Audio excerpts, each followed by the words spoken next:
کم انسان چې د جمعې په ورځ باندې د جمعې د لمانځه وروسته دا عمل وکړي نو ده ته به 4 عاجبه فایدې میلاو شي.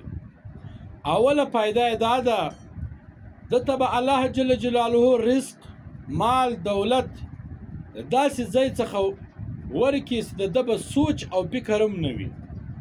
دومه فایده یې دا ده چې د راروانې هفتې د راروانې جمعې پورې به الله جل جلاله دی د حادثاتو، مشکلاتو، پریشانیو څخه وساتي. درېیمه فایده یې دا ده چې الله جل جلاله به دی د راروانې هفتې پورې د ګناهو څخه وساتي.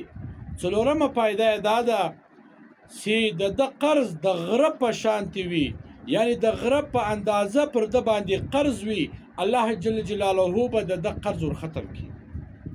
نو دا عمل هر هغه څوک چې د جمعې لمونځ وکړي د جمعې د لمانځه وروسته، او زنانه به د جمعې په ورځ د ماسپښین د لمانځه وروسته دا عمل وکړي نو ده ته به دغه 4 فایدې میلاویږي چې ما درته ذکر کړو. نو عمل دا دی زما عزتمندو ورونو، نو دغه د قرآن شریف 3 اخرني کوچني سورتونه چې سورت اخلاص، قل هو الله احد، دا به پوره ووایي وواره په بسم الله سره. دوم به سورت فلق، قل اعوذ برب الفلق، دا به هم پوره ووایي وواره. دریم به سورت الناس، قل اعوذ برب الناس، دا به هم پوره ووایي وواره. یعنی دغه 3 سورته به دا به وواره ووایي نو ده ته به دغه 4 عجبه فایدې میلاویږي چې ما درته ذکر کړو.